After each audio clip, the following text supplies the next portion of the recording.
Ang buhay parang Jengang laro din.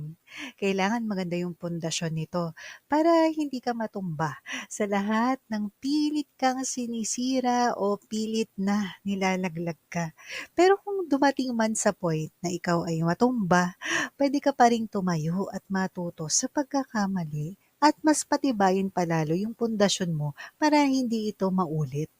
Tandaan, lahat ng pagsubok na dumarating sa atin ay para patatagin tayo at ihanda tayo sa mas magandang plano ni God. Kaya tiwala lang tiwala lang at lahat ng 'yan ay may biyayang kapalit. Ayan, marunong ba kayo maglaro nitong Jenga 'no? Napakasarap nitong laruin 'wag lang sa mga may sakit sa puso kasi talaga naman alam mo 'yun, yung magugulat ka na lang na akala mo okey na, pero matutumba din.